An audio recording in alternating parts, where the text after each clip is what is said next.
Tonight on Wings, take off with the Discovery Channel.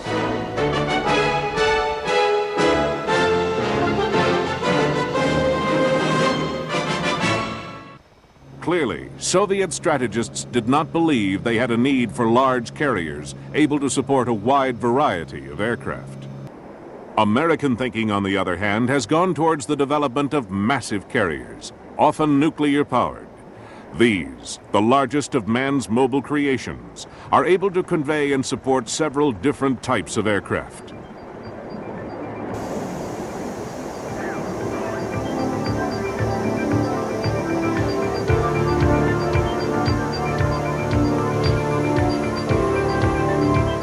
Carriers provide the U.S. with the option of sending its potent air power to areas where it does not control airstrips, as was the case in various stages of the Second World War, the Korean conflict, Vietnam, and more recently, the Persian Gulf.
The American attack carrier can only be perceived as the ultimate gunboat.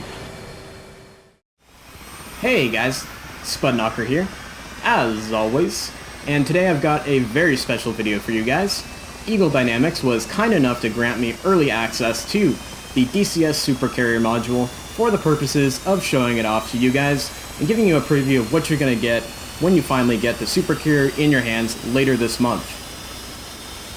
It truly is the most detailed and complex model of a US Navy aircraft carrier and carrier ops ever undertaken by a software company.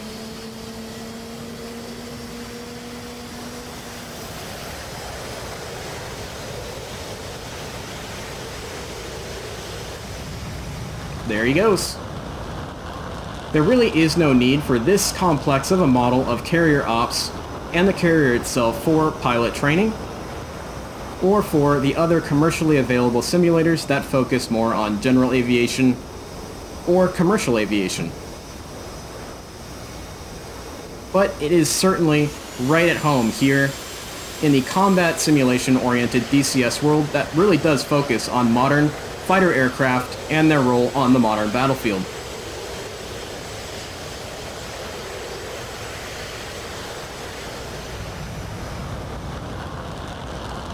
Your DCS FA-18C or F-14 Tomcat will certainly be right at home here on the DCS Supercarrier, and hopefully in the future with the other carrier-based products that are in development both for the near term and the long term, such as the A-7E Corsair II, the FAE Crusader, and others as well. The geometry of the DCS Supercarrier feels and looks a lot better to me. The model is obviously far more detailed, as we can see here on the island and superstructure of our supercarrier. The carrier itself feels bigger than the vanilla Stennis that ships free with DCS World. You can really feel that when you're taxiing around the carrier and when you're on final approach coming into the groove for landing on this carrier. Now, one of the things that I noticed right off the bat that alleviated one of my fears about the Supercarrier is the static deck crew that we can see here in front of us. We've got a couple grapes, we've got some blue plane captains, some red ordies, a white safety officer, and a green catapult and arresting gear crewman out there off on the left-hand side. They actually move. They move their head around, they move their shoulders, they shift their feet, they shift their weight, they shift their hips around. They're not just static, statuesque models that hang around on the carrier deck, like the infantry models that we see in DCS World. That is totally okay that the infantry is like that, because for the most part, we only see the infantry through the soda straw of a targeting pod from miles up in the sky, dropping bombs on them, running strafing runs on them at 500 knots plus, or firing rockets at them. So it really doesn't matter that they are such statues, but these models that we're going to be up and close and personal with all the time on the deck of the Supercarrier really need to be as lifelike as possible. And I think, as you can see here, as these guys kind of move around, they shift their weight, they shift their hips, they move their head, it really helps make them feel alive rather than having that kind of 1,000-yard statuesque stare. Which, with how much we torture the infantry here in DCS World, I guess that kind of makes sense why they have that 1,000-yard stare. You can, of course, see we have a plane guard helo off to the right-hand side, very important when someone goes into the drink, which I'm sure will be happening quite a lot here in DCS World, especially on those crazy, frenetic public multiplayer servers. And I think it's about time we hop into our jet and get started. Alright, so for this mission here, we're going to do a Case 1 launch off of our Supercarrier here. We're also going to do a Case 1 recovery, and in between that we'll practice dropping some retarded Mark 82 Snake Eyes. So, you would start up your FA-18 just as you would on the vanilla Stennis. That ship's free with DCS World. Just flip on our battery here, turn on our APU. Our wingman's ahead of the game here. He's already started up and waiting for us. He's like, dude, what are you doing over there, man? Waiting for our green light. And we'll go ahead and crank our engines.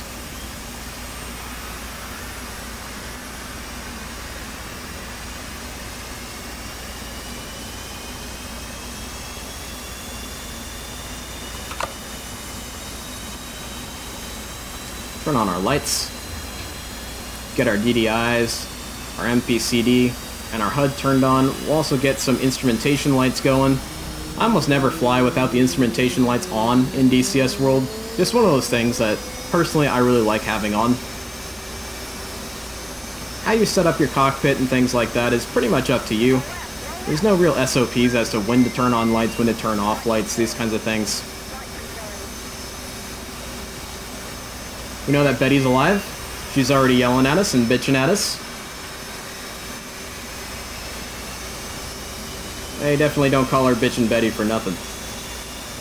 We'll go ahead and close the canopy here to shut out the cacophony of noise that is the flight deck of a modern Supercarrier.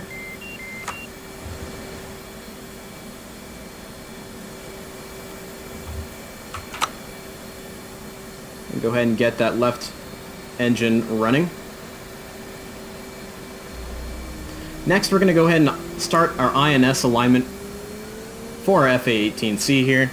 It is incredibly important when you're on the carrier here to always put it into the CV alignment portion, just like you would on the vanilla Stennis. The reason for this is if we had tried to align our gyros while we're moving as the carrier is sailing at about 11 knots at a, I believe it's like a 208 or so BRC, our gyros would get all messed up because they are currently moving at the time. And what they do instead is they actually hook up a cable that sticks into the actual ports here on the port side of the FA-18C's nose. They don't open here in DCS World, but you'll see that a lot in videos that you see of F-18 starting up on a carrier.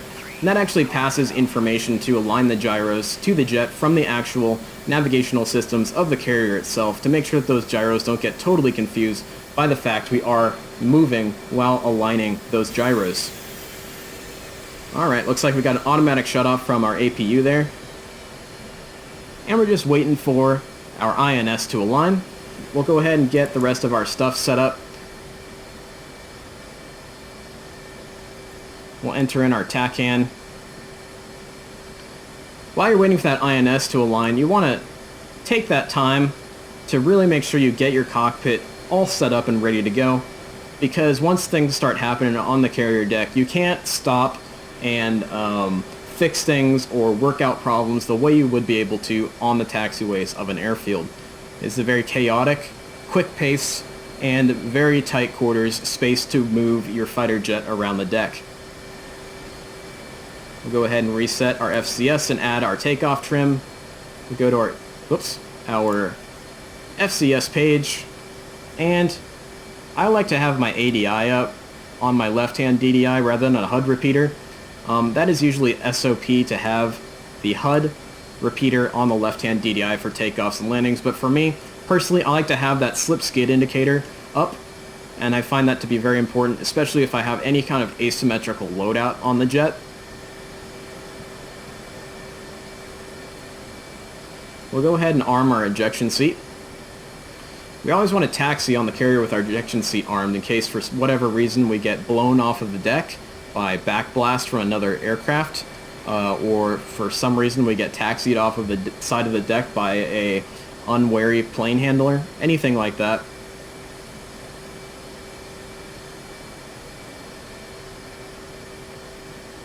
We'll go ahead and bring our flaps to half. Our INS should be aligned pretty soon here.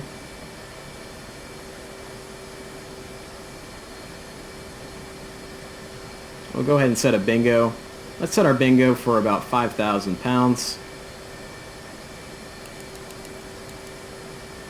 Again, setting your bingo is kind of up to you, whatever you feel the most comfortable with. I usually like to go for about half of the amount of fuel I have, and then once I hit that bingo, I then reduce it by a half again, so that way I always know whenever I'm consuming half of the gas that I have in that tank.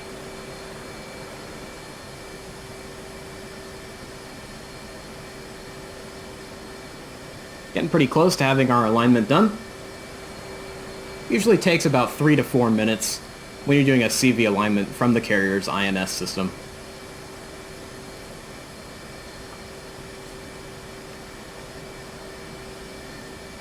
Come on, buddy. And the deck crew, after they've launched an aircraft, they're kind of just waiting around, waiting for the next aircraft to taxi up and take to the catapult. They will disappear if there is an aircraft coming down on final in the groove, so you don't have to worry about hitting this deck crew, you know, as you're landing on the carrier. I'm sure someone will glitch that at some point, and I'm sure we'll see lots of videos on YouTube of people accidentally killing the deck crew. But as of now, in the early access part of the Supercarrier, they do not actually have a collision model, so you can taxi right through them.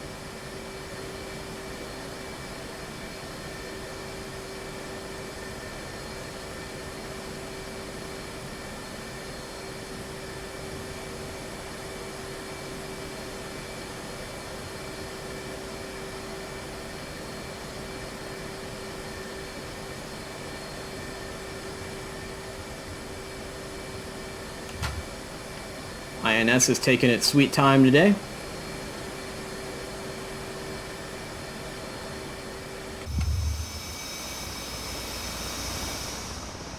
And we can see more static deck crew parked over here by this firefighting tug. There's barrels of water on the catwalks.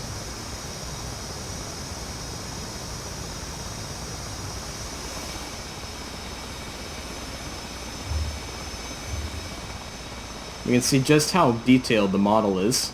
You can even look on the fantail of the ship.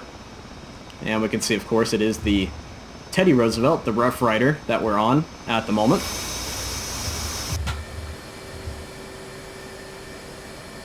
And we'll go ahead and just bring us over into nav. We have an OK alignment, so we should be good to go for this flight. Alright, we have our anti-skid off.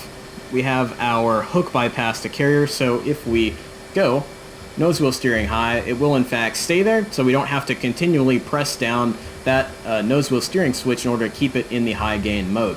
So we'll go ahead and have the ground crew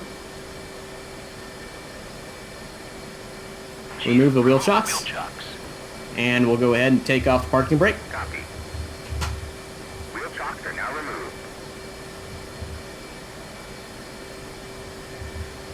And here we go. We're going to taxi to Catapult 1, which is the catapult on the nose of the ship, on the starboard side.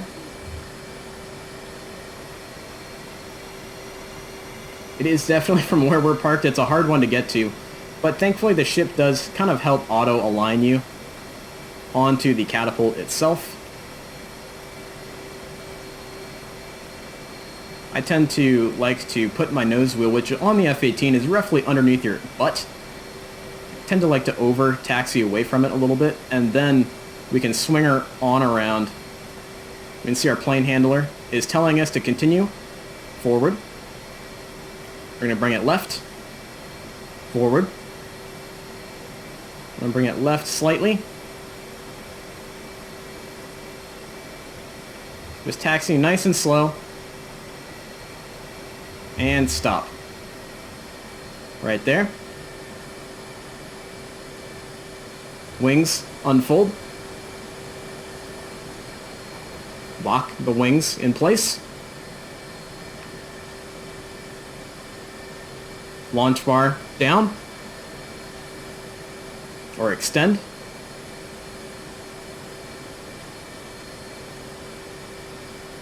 Alright, so this part is a little bit tricky.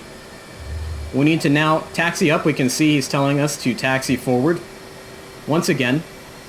And to get our launch bar up and onto and over the shuttle takes a little bit of oomph. You can see we kind of hit a stop there. We need to go pretty much, usually more than 50% power to actually get our launch bar over the shuttle. And there we go. We stop. As soon as he says stop and you feel the ka-chunk of your launch bar getting into position on the shuttle, we want to make sure that we bring the throttles back to idle very quickly, so that way we don't taxi too far forward and ruin the setup for the launch. And there goes our wingman. Alright, so we're going to go ahead and go full mill. We're going to do sweep of our controls, making sure everything's good to go. Full power. Salute.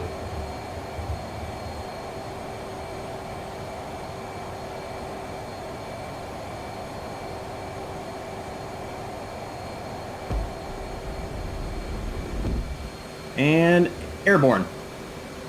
Gear up. Flaps up. And we want to stay under 300 knots until we are at least 7 miles out from the carrier, which is roughly about waypoint 1. You can also use your TACAN to judge this distance. Why don't we go ahead and do that now? We are TACAN on. You can see the call sign for our TACAN is Theodore Roosevelt.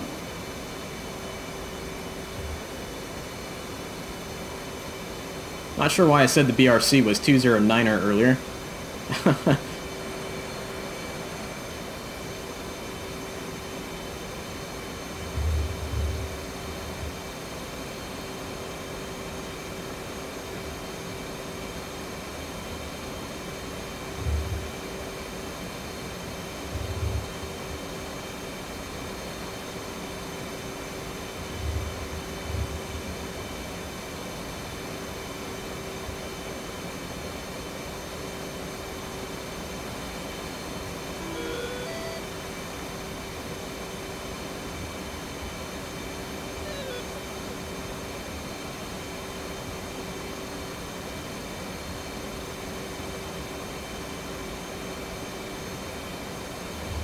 Alright, we are now out of the vicinity of the stack above the carrier, so we can go ahead and climb and resume on mission at this point. We go ahead and head towards our waypoint 2, which is at a range to drop our Snake Eyes over in the United Arab Emirates. So, we'll go ahead and use the magic of YouTube to speed this up for you guys, and we'll see you on the range. Okay guys, here we are over the beautiful desert of the United Arab Emirates, getting ready to get started with our practice bombing runs with our Mark 82 Snake Eyes retarded bombs. So, there is something just fantastic about flying over the desert in the F-18C. It just feels right. Must have been growing up in Southern California watching the Hornets take off and land at Miramar all the time.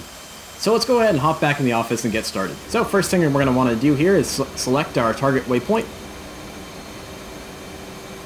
Alright, and we'll go ahead and get our weapons set up. We'll go to air-to-ground mode. We'll select our Mark 82 Snake Eyes. We'll go M-Fuse to nose.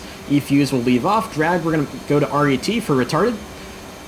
UFC, we're going to go quantity 4, drop all of our bombs at once with a interval of 250 feet between each bomb. So, let's go ahead and kick off the autopilot, and we will get started with our run-in for our practice bombing run. It is always a good idea to practice the fundamentals of DCS in between your combat missions when you don't have the pressure of people shooting at you or anything like that. To sharpen those skills and make sure you have those fundamentals still solid all the time, because they can degrade over time, and you always need to fall back on those fundamentals when the bullets actually start flying.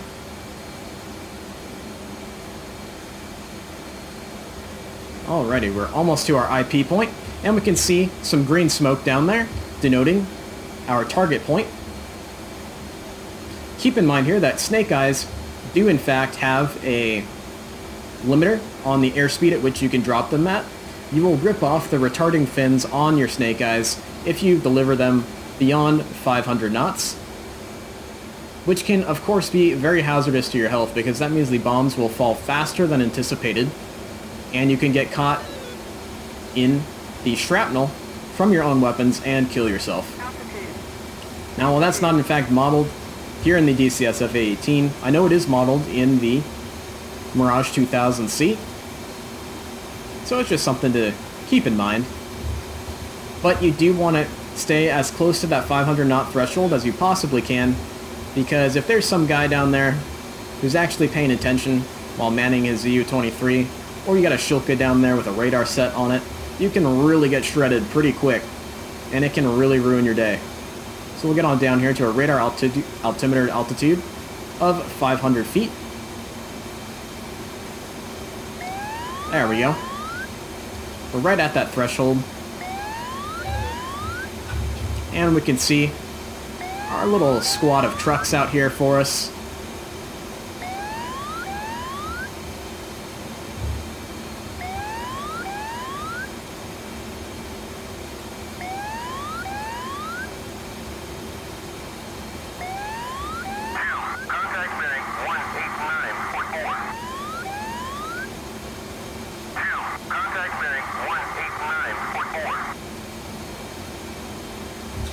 Get some flares going. Preventative measure, in case there's a dude with a man pad down there.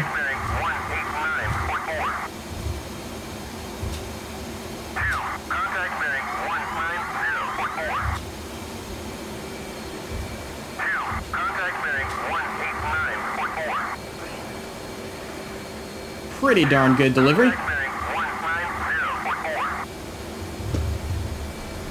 And let's get to some higher altitude, which will be a little bit better for our health.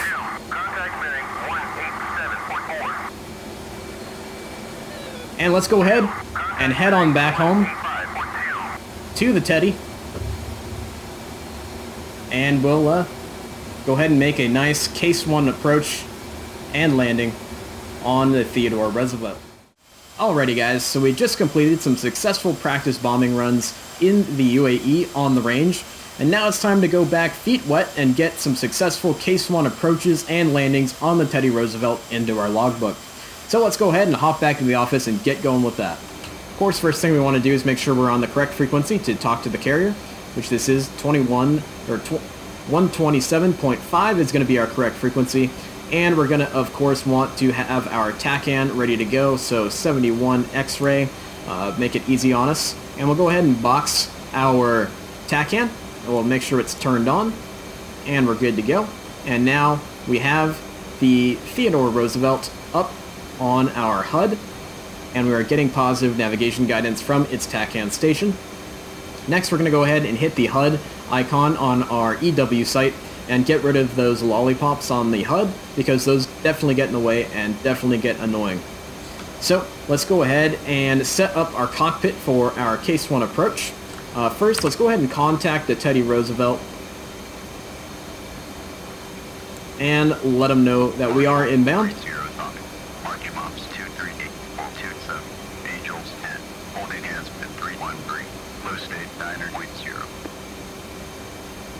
So basically what that means,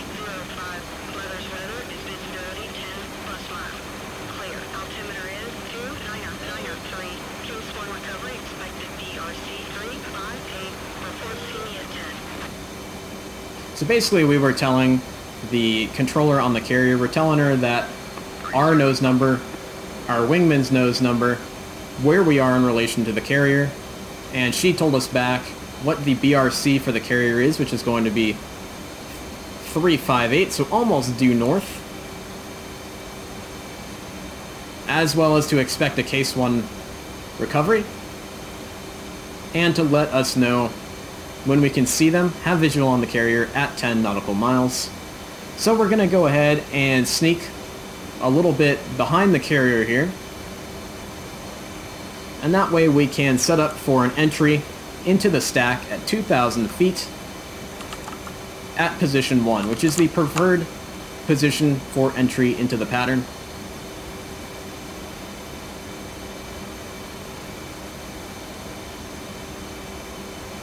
When we get a bit closer to the carrier, within 10 nautical miles, we'll pop out the speed brake and start slowing down to the pattern altitude, which is 250 knots at 2,000 feet.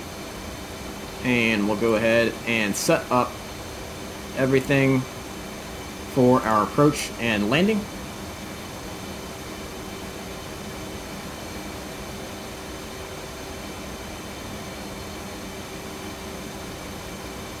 And we can see the carrier out there.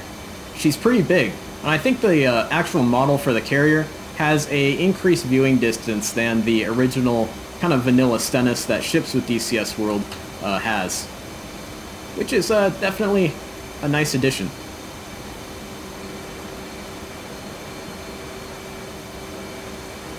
Not really sure what happened to our wingy here, but the AI does some weird things sometimes. Oh, there he is. He's just sneaking right up on us. Good job.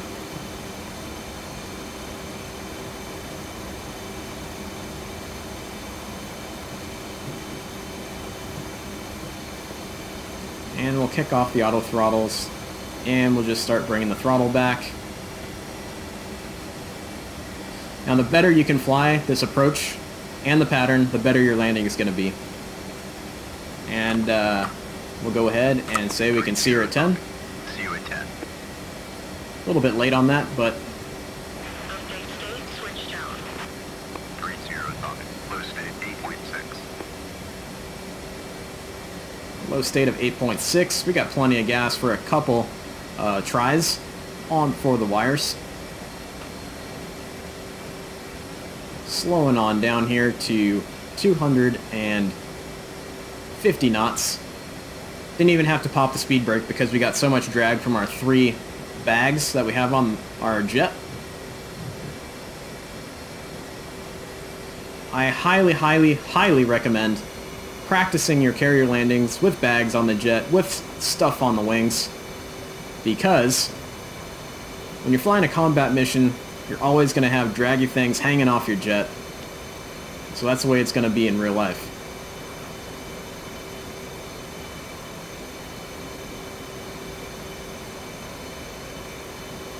Now the FA-18 does make flying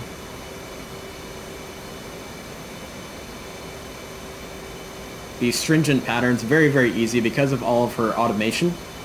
The fantastic autopilot modes that are very easy to activate via the UFC, the auto throttle, all these kinds of things, which really, really help to reduce that pilot workload. Alright, so we're right here at right about 2,000 feet. We'll keep the descent rate coming on down. Overhead Angels 2. Holding hands at 313. Low state 8 point knock. 30 knots. Tower, roger. BRC 358. Signal is Charlie. Alright, signal is Charlie, which means we are cleared to enter into the stack.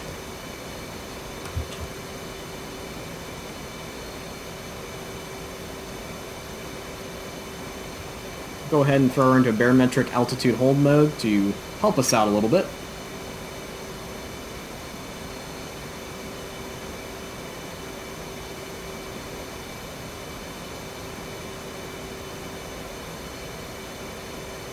And our HSI is flipping, letting us know that we are in fact right above that TACAN station on our carrier. And we'll go ahead and bring her into a 20-degree bank. That tends to give us a good arc to fly around in this pattern and stay within 5 nautical miles from the carrier.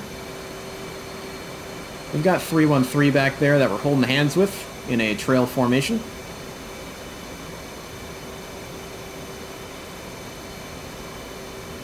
Like I was saying earlier, before I was interrupted by the radio, the better you fly this pattern, the better your landing's going to be. I know that it really helps me in the Hornet to land the jet when I fly a very nice pattern, because the Hornet is a difficult jet to bring aboard the deck. I think the F-14, even though she's a harder airplane to fly, is actually much easier to actually land on the carrier because she likes to float. The Hornet likes to drop like a rock, and her engines aren't the most responsive in terms of power inputs. The F-110s and the F-14B are much more responsive. We're getting close to that outer ring of 5 nautical miles, so we're going to go ahead and increase our bank angle. Well, we got a little bit low. The autopilot let us down. So we're going to kick off the autopilot and raise her up a bit. We don't want to get yelled at by the air boss or the captain of the ship.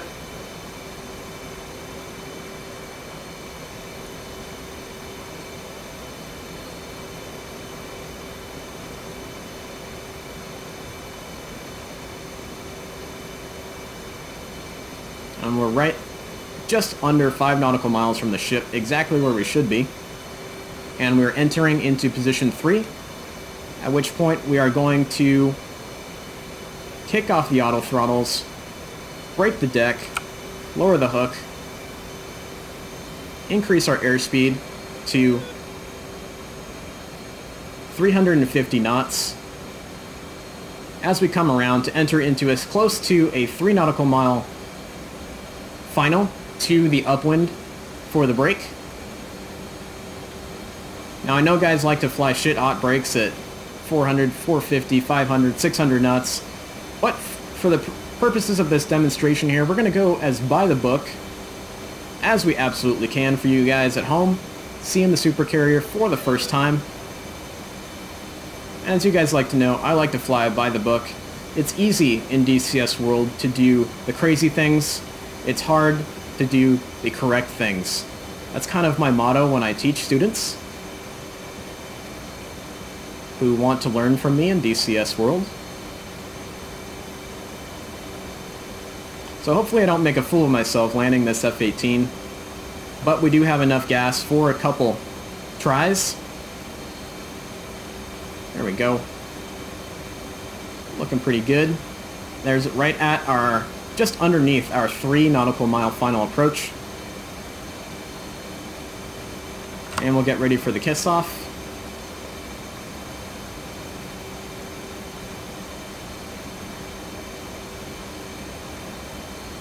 Alright, a little bit fast, a little bit low. Not too bad. Correcting. Alright, deck is clear. And see ya, flight. Tend to bounce a bit high at this point. We're going to bring in the flaps. Yeah, we're coming high. We're going to let her sink a little low. I'm gonna drop the gear, pull in the speed brake because we've got plenty of drag from those drop tanks today. Bring in some nose up trim, get to that right on speed AOA, which we've got. We want to ideally be at 600 feet about right now, but we'll compensate for it on the downwind here.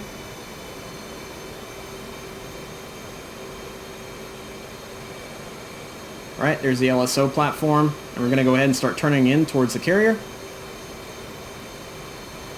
Just triple checking that my hook is in fact down, which it is. I'm going to start increasing some power here. In the Hornet, err on the side of more power than less power, because if you bring her down to idle at any point when you're on approach to the carrier, you will fall out of the sky, you will ramp strike, or you will have to wave off.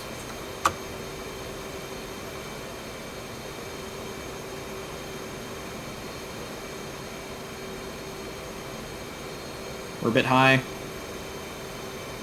There's the iFloss indicator overlay. This will be an option that you can turn off. I cannot turn it off right now. I overshot. I'm low.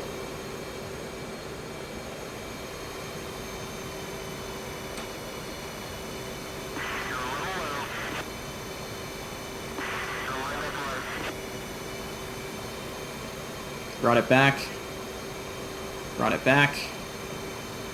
Not on center line.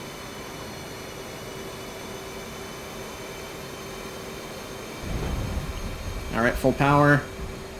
Flaps up. Fold the wings. Well, that was a horrific landing. But anything we can walk away from, right? Ideally, we want to get out of the way as quickly as we possibly can if we do catch a wire. That's why you saw me rushing and not kicking myself right away for that bad landing, because we've got our wingman here coming down right on final, and we cannot get in his way or force a wave off because we spent too much time on the landing area. And, well, the AI makes it look easy.